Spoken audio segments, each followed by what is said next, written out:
Pour cette dernière séance, la bourse de Paris s'inscrit en hausse, soutenue par la décélération de l'inflation de part et d'autre de l'Atlantique. Dans la zone euro, elle diminue à son plus bas niveau en 2 ans, se fixant à 4,3% en septembre, nettement en dessous des 5,2% enregistrés le mois précédent. Et de l'autre côté de l'Atlantique, l'inflation sous-jacente recule à 3,9%, légèrement en deçà des 4,3% du mois de juillet.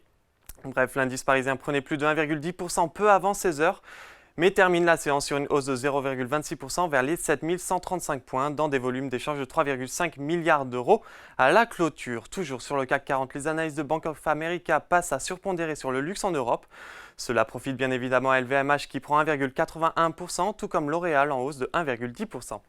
Mais pour cette séance, c'est Unibail-Rodamco-Westfield qui prend les devants avec une augmentation de 3,80% suivie de Téléperformance et Legrand. A l'inverse, Total Energy et Lanterne Rouge cèdent 2,06%.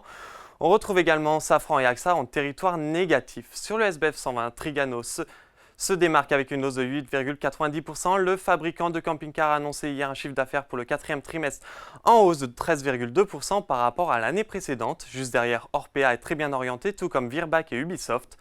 Puis de l'autre côté, on retrouve Technip Energy en baisse de 2,12% suivi de Forvia. Et enfin, pour terminer à la clôture parisienne, la bourse de New York était bien évidemment en hausse. Le Nasdaq et le Dow Jones prenaient respectivement 1,05 et 0,31%. Puis à noter que Nike progresse de 6,10% suite à des bénéfices supérieurs aux attentes au premier trimestre de son exercice fiscal. Voilà, c'est tout pour ce soir, mais n'oubliez pas, toute l'actualité économique et financière est sur Boursorama.